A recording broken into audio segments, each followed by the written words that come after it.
All right. Hey guys. Just hope that Monday's finding you happy, healthy, and that you guys are doing all right. Uh, Too bad we can't be in class today, but making the best of everything that's going on. Let's take a look at the mole. Okay, so this is going to be chapter 11 in your books. If you have your books with you, it's going to be page 309. If you don't have a book with you and you want one, just send me an email. We can maybe get you a book somehow. If I have to drop it off in your mailbox or whatever, I can do that. Okay, so the mole. All right, what is the mole?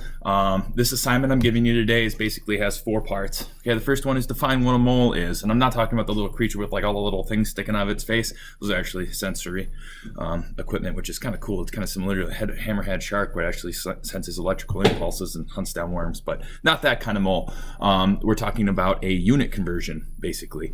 So I want you to define what a mole is. Who came up with it? Why is there an idea? Who designed it and why? You know, everything that we have in chemistry fits a purpose. Okay. So what does it help us do? That's number 3. Okay. Explain what is a mole and what it does, who invented it.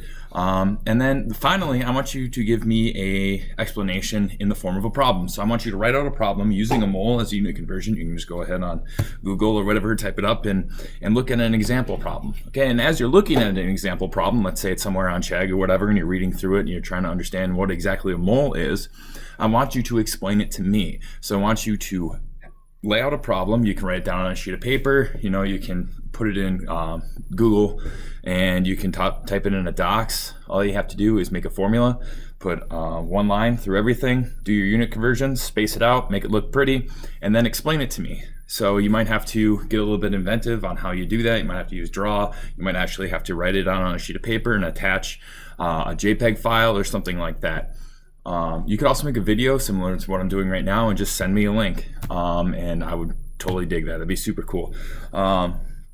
Yeah, so I just want you guys to go through and figure out what a mole is. And if you want extra problems, I can assign you extra problems. I can give you links to different problems and stuff like that. If you have your books, it has a couple example problems in there, and it's pretty nice. Kind of gives you like the conversion from mass all the way to atoms and stuff like that, and it's very cool. So if you have any questions or you need any explanations, let me know.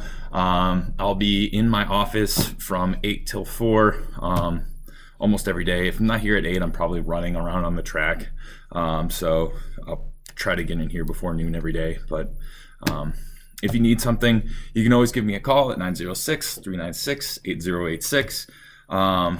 I'll be more than happy to answer the phone and answer your questions if you have any. You guys have been great as far as sending in assignments and stuff like that. Really great jobs on Wikipedia and basically explaining whether or not you think it's valid or not.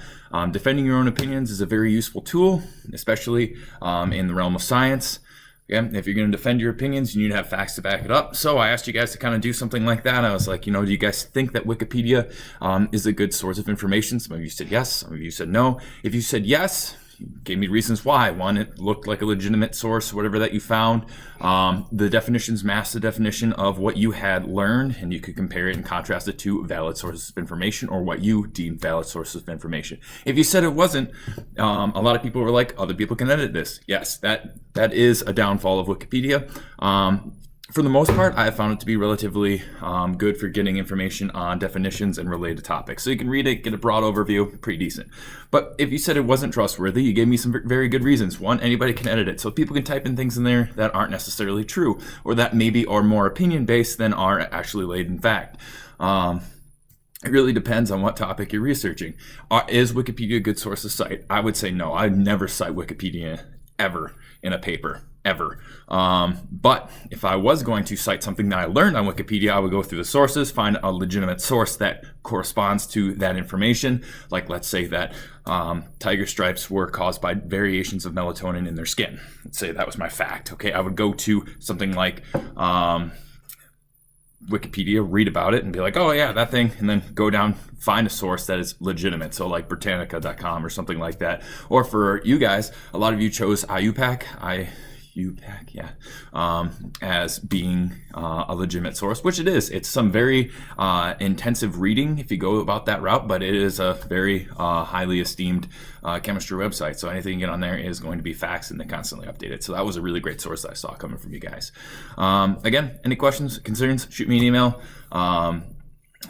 Really, anything you need, just let me know. I'll make a video if I have to explain stuff to you. And then I'll be posting some links this week on what a mole is. And I want you guys to just watch a couple of them.